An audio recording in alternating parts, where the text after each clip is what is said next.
100 करोड़ के फ्लैट और 2 कौड़ी का इंफ्रास्ट्रक्चर। ये बात गुड़गांव की है। गुड़गांव में बारिश फिर सब कुछ डुबा दिया। स्कूली बसें हो या करोड़ों के लग्जरी फ्लैट, 2 कौड़ी के इंफ्रास्ट्रक्चर ने सब कुछ पानी पानी कर दिया। और आखिर इसका जिम्मेदार कौन है, वो भी आपको आज डिटेल में समझाता हूं। देखो, दरअसल 24 अगस्त को गुड़गांव में करीब 75 मिलीमीटर बारिश हुआ और कुछ ही घंटे में पूरा शहर तालाब बन गया।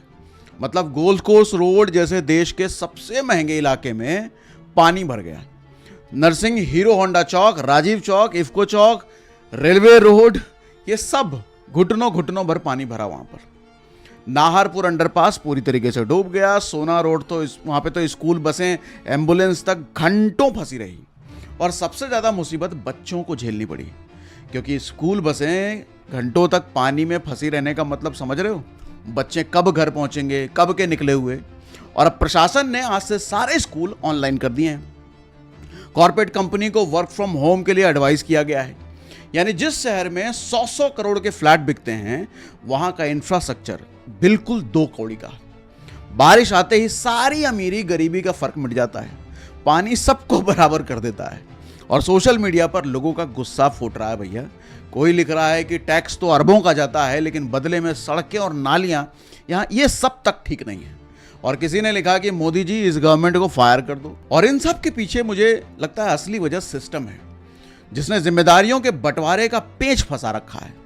सड़कें, नाले, ड्रेनेज सब अलग अलग एजेंसियों के हाथ में दे रखा है।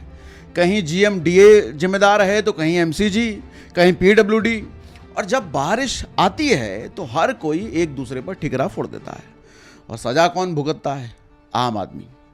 तो भैया, गुड़गांव टैक्स देने में टॉप पर आता है, कॉर्पोरेट ऑफिसेज में टॉप पर आता है, लेकिन जब बारिश की झड़ी लगती है तो पूरे शहर को घुटनों पर ला देती है।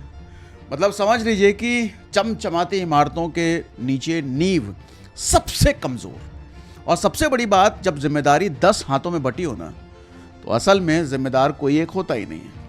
और खामियाजा भुगतना पड़ता है आम आदमी को, जो ना नाले बनाता है ना पॉलिसी बनाता है।